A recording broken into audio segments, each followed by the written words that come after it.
इधर रांची के होटल अशोक के कर्मचारी अर्धनग्न होकर होटल के गेट के समक्ष प्रदर्शन पर बैठ गए हैं और होटल कर्मचारियों को लगभग पिछले 30 महीनों से वेतन नहीं मिला। बिहार सरकार के समय से इस होटल में अपनी सेवा दे रहे हैं और कर्मचारी अब झारखंड सरकार से गुहार लगा रहे हैं कि इन्हें समायोजित किया जाए। वहीं कर्मचारियों से उनके मुद्दों पर बातचीत की हमारे संवाददाता मोइजुद्दीन ने। व्यक्ति तक सरकारी योजनाओं का लाभ पहुंचे, इसका खासा ख्याल झारखंड के मुख्यमंत्री हेमंत सोरेन रख रहे हैं। अपनी विभिन्न महत्वाकांक्षी योजनाओं से अंतिम व्यक्ति तक सरकारी योजनाओं का लाभ पहुंचाने के प्रयास में है। बावजूद झारखंड के कई ऐसे तबके हैं जो कि अपने आप से परेशान हैं। काम के बावजूद उन्हें ना तो वेतन मिलता है, ना तो उनका हक अधिकार मिलता है। यहाँ कुछ कर्मचारी हैं जो कि होटल रांची अशोक में पिछले कई वर्षों से काम कर रहे हैं, लेकिन प्रबंधन द्वारा ना तो इन्हें समय पर वेतन दिया जाता है और ना ही इनके मापदंडों का ख्याल रखा जाता है। इन लोगों से ही खास तौर पर बात करते हैं। क्या कुछ मामला है सर? सर, हम लोग का होटल जो है 2018 में विनिवेश के नाम पर बंद हुआ था कि ये हुआ था कि ये झारखंड सरकार को जाएगा। 2020 में झारखंड और सरकार और भारत पर्यटन विकास निगम के बीच में MOU हुआ और MOU के बाद होटल ट्रांसफ़र के लिए, और उसके बाद झारखंड सरकार की तरफ से उसके ITDC के भारत पर्यटन विकास निगम के शेयर का पूरा पैसा भुगतान कर दिया गया। लेकिन आज 2020 के बाद आज 2025 है, आज तक ITDC शेयर का ट्रांसफ़र नहीं की है। झारखंड सरकार क्या प्रयास कर रही है हमको समझ में नहीं आ रहा है कि आप पैसा देने के बाद भी इतना खामोश क्यों है। सरकार उद्यमियों को, निवेशकों को आमंत्रित कर रही है। ऐसे में कई ऐसे उद्यान हैं जो ऐसे ये है उद्यमी है, यहाँ तक कि कर्मचारी अगर अर्धनग्न इस तरह से बैठे रहे तो ये अच्छा नहीं लग रहा।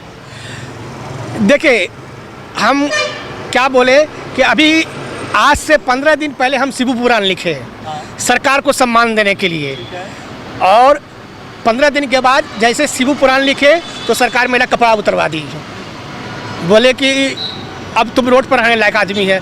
अब बताइए कि सरकार को सम्मान भी पसंद नहीं है। इस तरह से जो अर्धनग्न आप लोग बैठे हैं यहाँ पर कपड़ा उपड़ा उतार करके, ये अच्छा लग रहा है? कब तक चलेगा और क्या कुछ? पेट की आग जब जलती है तो आदमी कुछ भी करने के लिए तैयार हो जाता है, और हम लोग सच्चाई के साथ हैं, हाँ, कि हम लोग को न्याय मिले और जो पैसा वगैरह है बाकी जो सही ढंग से नहीं कैलकुलेशन हुआ उसका सही मूल्यांकन करके। इतने दिनों से अगर वेतन नहीं मिल रहा है, आप लोगों को कुछ नहीं प्राप्त हो रहा है, तो फिर घर परिवार कैसे चल रहा है? किसी न किसी कोई कहीं तिहाड़ी का काम कर रहा है तो कहीं हितना से कहीं उधार कैच लेके चल रहा है, उधार जो जेवर वगैरह था उसको रख हो के गिरवी वगैरह किसी न किसी धीर घींच के चल रहा है, कोई सुखी से नहीं चल रहा है। होटल अशोक से सताए हुए ये कर्मचारी सीधे तौर पर ये कह रहे हैं कि कैसे लिया झारखंड, लड़ के लिया झारखंड को लड़ के तो ले लिया, लेकिन आज भी ये उधार की ज़िंदगी जी रहे हैं और कहीं ना कहीं विवश है अपने घर परिवार को कैसे चलाए, इस बात की चिंता भी इन्हें सता रही है। इनका सीधे तौर पर डिमांड है कि सरकार जल्द से जल्द हमारी इन तमाम समस्याओं पर विचार करे और आगे बढ़कर पहलकदमी करे ताकि हमारा घर परिवार भी आम लोगों की तरह चल सके। लेकिन फिलहाल जिस तरह से अर्धनग्न होकर ये प्रदर्शन कर रहे हैं, ये कहीं ना कहीं झारखंड राज्य और कर्मचारियों के लिए एक शर्म की बात है कि इस तरह से वो बाहर अगर प्रदर्शन करे तो इनका घर परिवार कैसे चलेगा। ज़रूरी है सरकार को जल्द से जल्द इनकी समस्याओं पर विचार करने की। सहयोगी सतीश के साथ मोइजुद्दीन, TV45।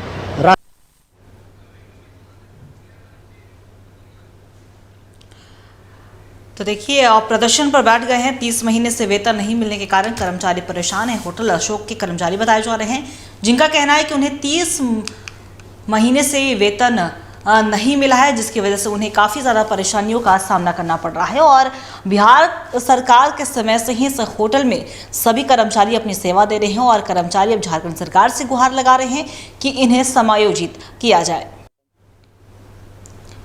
इस खबर पर और भी ज़्यादा जानकारी के लिए हमारे सहयोगी मोइजुद्दीन हमारे साथ फोन लाइन पर बने हुए हैं। मोइजुद्दीन, देखिए, होटल अशोक के कर्मचारी काफ़ी परेशान हैं क्योंकि उन्हें 30 महीने से वेतन नहीं मिला है। क्या कुछ जानकारी?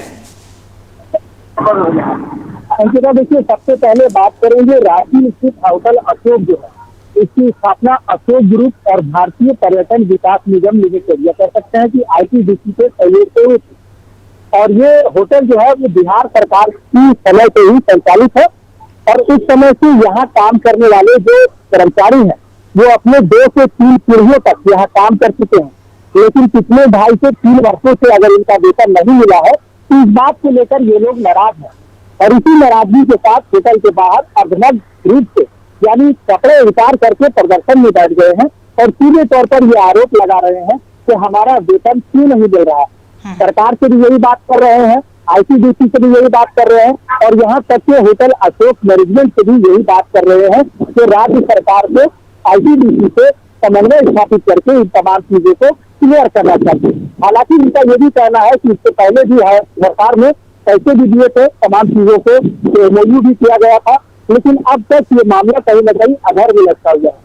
सबसे खास बात ये भी है अंकिता कि ये होटल जो है राशि वापसी के लिए ही नहीं बल्कि दूसरे राज्यों से भी यहाँ जो मेहमान आते थे, जो पर्यटक आते थे, उनके लिए शानदार जगह होती थी। तो हमारे सांस लेने के साथ साथ यहाँ जो घर में यहाँ पे स्पेशल विशेषताओं वाला जो कमरा होता था शानदार, ये भी इनके लिए बनाया गया था।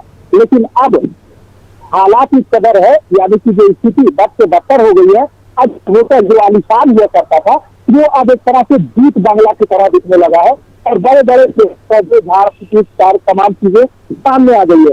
यानी कहीं ना कहीं जो धरोहर थी वो भी अब नग्न होती जा रही है, वो धरोहर भी कहीं ना कहीं लुप्त होती नजर आ रही है। तो जाहिर सी बात है कि सरकार निवेशकों को आमंत्रित कर रही है, उद्यमियों को बावजूद रांची में जो पहले की बिहार सरकार की सदस्य से स्थापित ये जो होटल अशोक अपने आप में एक ऐतिहासिक धरोहर रही है, वो अब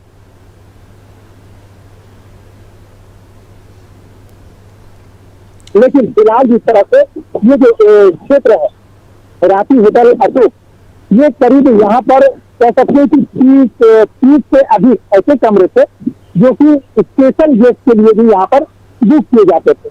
अब ऐसे में इतने बड़े होटल का, यह होटल अशोक का जो एक बड़ी कंपनी खास करके बिहार समय के समय जब पर्यटन विकास निगम की ओर से जब ये स्थापित किया गया था तो सैकड़ों की संख्या में यहाँ पर कर्मचारी मौजूद थे। लेकिन आज वो कर्मचारी कहाँ है, जमीन पर बैठ करके भीख मांग रहे हैं, बेबस है, लाचार है। तो ऐसे में अंदाजा लगाया जा सकता है कि आज कर्मचारियों के हालात क्या है अंकिता। और फिलहाल जिस तरह से राज्य सरकार लोगों को महत्वाकांक्षी योजनाओं से आच्छादित करने की बात तो कर रही है, लेकिन अंतिम व्यक्ति तक सरकारी योजनाएं कितनी पहुंच रही है और आम लोगों का घर कितना चल रहा है, उनका घर का चूल्हा कितना जल रहा है, उस चूल्हे की आग के पेट की आग जुग रही है, इस बात को भी सोचने की जरूरत है अंकिता। बहुत बहुत शुक्रिया आपका तमाम जानकारी के लिए मोइजुद्दीन। तो बता दें आपको कि होटल अशोक के कर्मचारियों को वेतन नहीं मिला है, जिसकी वजह से उन्हें परेशानियों का सामना करना पड़ रहा है और लगातार झारखंड सरकार से ये गुहार लगा रहे कि इन्हें समायोजित किया जाए।